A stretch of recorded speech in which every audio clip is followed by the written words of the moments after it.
यह कहानी आपको धैर्य का धनी बना देगी। वो धैर्य जो हम इस दुनिया की भीड़ भाड़ में कहीं खो चुके हैं, जिसकी वजह से न जाने हम अनेकों लड़ाई झगड़े कर बैठते हैं। क्योंकि दोस्तों, धैर्य तो अब किसी में बचा ही नहीं, सब्र तो किसी में बचा ही नहीं। इतना ही निवेदन करूँगा, इस कहानी को पूरा सुने और कमेंट में बताएं क्या सीखा आपने। दोस्तों नमस्कार, स्वागत है आपका आपके अपने YouTube चैनल बुद्धा सागर में, बुद्धा सागर इंस्पायर में। दोस्तों आशा करता हूँ सभी लोग अच्छे होंगे। तो आइए शुरू करते हैं। एक नगर की बात है जहाँ पर महात्मा बुद्ध ने अपने जितने भी भिक्षुक थे उनका संघ इकट्ठा किया हुआ था और वहाँ पर वह सभी को शिक्षा देते और जितने भी अनुयायी वहाँ पर आते शिक्षा प्राप्त करते और धर्म प्रचार के लिए अलग अलग नगरों में, प्रांतों में, शहरों में चले जाते। कहीं पर तो उन्हें काफ़ी ज़्यादा प्यार और आदर सम्मान मिलता, पर कहीं पर उन्हें अनादर और दुष्प्रभाव के लोग मिलते जो कि उन्हें को काफ़ी खरी खोटी सुनाते। पर बहुत भिक्षुक तो धैर्य के धनी होते हैं। उनकी शिक्षा यही होती है कि वह किसी से लड़ते झगड़ते नहीं और धैर्य बनाए रखते हैं, सदैव खुश रहते हैं और खुशियाँ बांटते हैं। पर वह अपना धर्म प्रचार करते रहते, इसी तरह से चलता रहता। पर एक दिन सभा इकट्ठा हुई थी, बुद्ध का संघ बैठा हुआ था। तो एक प्रांत की चर्चा हुई जिसे सूना प्रांत कहा जाता है। वह प्रांत का नाम सुन के ही सभी लोग डर जाया करते थे, क्योंकि वहाँ पे काफ़ी क्रूर और काफ़ी दुशासन व्यक्ति रहते थे और जो कि किसी भी धर्म में कुछ भी मानते नहीं थे और काफ़ी क्रूरता से अपना जीवन व्यतीत करते थे।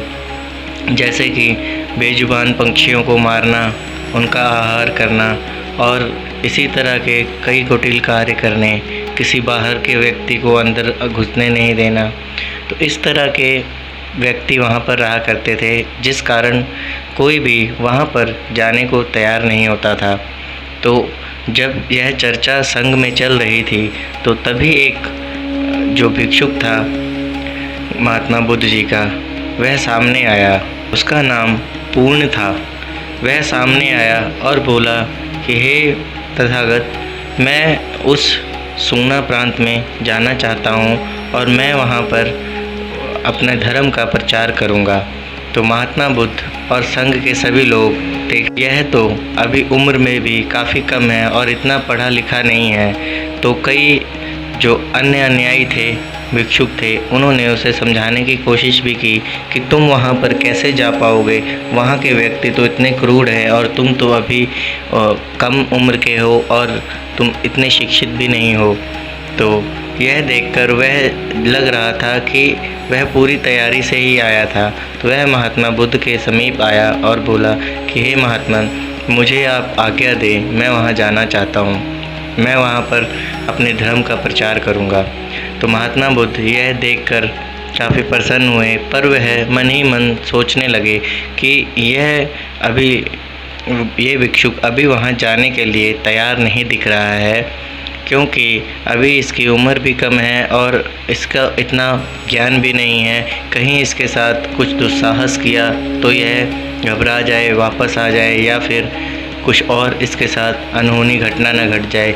इस वजह से महात्मा बुद्ध ने कहा, ठीक है, पर तुम मुझे कुछ प्रश्नों के उत्तर दो। तो महात्मा बुद्ध ने कुछ प्रश्न पूछे। तो जो पूर्ण शिष्य था उसने कहा, जी महात्मन, मैं सभी प्रश्नों के उत्तर के लिए तैयार हूँ। तो उन्होंने कहा कि यदि तुम वहाँ जाओगे तो लोग तुम्हें गालियाँ दें, दुस्साहस करें, तो तुम क्या करोगे? तो पूर्ण ने जवाब दिया कि कोई बात नहीं महात्मन, वो गालियाँ ही तो देंगे, थप्पड़ तो नहीं मार रहे हैं, मैं सह लूँगा। तो उसके बाद में महात्मा बुद्ध ने कहा, यदि वह थप्पड़ भी मारे तो क्या करोगे? तो फिर पूर्ण बोला कि महात्मन, मैं यह सोच लूँगा कि थप्पड़ ही तो मारा है, मुझे लाठी डंडों तलवारों से तो नहीं मारा। तो जैसा लग रहा था कि वह शिष्य पूर्णता से तैयारी कर कर खड़ा हुआ था कि मैं ही जाऊंगा। तो जो बराबर जवाब महात्मा बुद्ध को मिल रहे थे, तो देखते हुए महात्मा बुद्ध ने कहा कि अगर वह तुम्हें लाठी तलवारों से मारे और तुम मर जाओ तो क्या करोगे। जब यह सवाल महात्मा बुद्ध ने पूछा तो वह नतमस्तक होकर बैठ गया और बोला कि हे महात्मन, मैं आपका शिष्य हूँ, मैंने धैर्य करना सीखा है, मैं ये सब चीज़ें सह लूँगा। अगर वह मुझे मारते हैं तो मैं उनका सबसे पहले आभार प्रकट करूँगा, क्योंकि वो मुझे मुक्ति दिलाने वाले हैं, इसलिए मैं उनका आभार प्रकट करूँगा। तो महात्मा बुद्ध ने कहा, ये कैसी बात है, वह तुम्हें पीड़ा दे रहे हैं, कष्ट दे रहे हैं और तुम उनका आभार प्रकट करोगे, तो ये तो तुम्हें। तो फिर महात्मा बुद्ध ने इतना कहते हुए वह चुप हो गए और जो पूर्ण था उसने कहा, जी महात्मन, मैं उनका आभार प्रकट करूँगा, क्योंकि आपने जैसा कि बताया यह संसार दुखों का घर है और जो शरीर है जिसमें हम रहते हैं वो हमारा घर है। तो इस शरीर से मुझे अगर वह मुक्ति दिलाएंगे, मैं किसी भी पीड़ा कष्ट के बिना ही इस संसार से मुक्ति को पा लूँगा, मृत्यु को प्राप्त कर लूँगा। तो इससे अच्छा मेरे लिए क्या है। उन्होंने मुझे इस संसार दुख पीड़ा से मुक्ति ही तो दी है, तो उनका आभार प्रकट करना तो लाजमी बनता है। तो यह सुनकर महात्मा बुद्ध बहुत प्रसन्न हुए और बोले कि मैंने तुम्हारी एक परीक्षा लेनी थी, जो कि मैंने ले ली, और मैं जान चुका हूँ कि तुम धैर्य के असीम धनी हो, क्योंकि तुमने सभी धैर्य की जो चीज़ें हैं तुम्हें वह बातें सभी मौजूद हैं और तुम वहाँ पर जाके ज़रूर कामयाब होगे, असफल नहीं होगे। तो महात्मा बुद्ध ने उसे अपना आशीर्वाद दिया और वह आशीर्वाद ले करके वह अपने जो है सूना प्रांत की ओर यात्रा पे निकल पड़ा। तो दोस्तों, यह एक धैर्य इस भिक्षुक का जो इस कहानी द्वारा आपको बताया गया है। इसी तरह से अगर हमारे अंदर धैर्य की जो उपज ज़्यादा होती है, क्रूरता और गुस्सा कम होता है, तो हम भी किसी भी चीज़ में, किसी भी परीक्षा में सफल हो जाते हैं। मार्ग बहुत कठिन है दोस्तों, क्योंकि आज की दुनिया वैसी नहीं है जैसी हम बनना चाहते हैं या जैसा हम देखते हैं।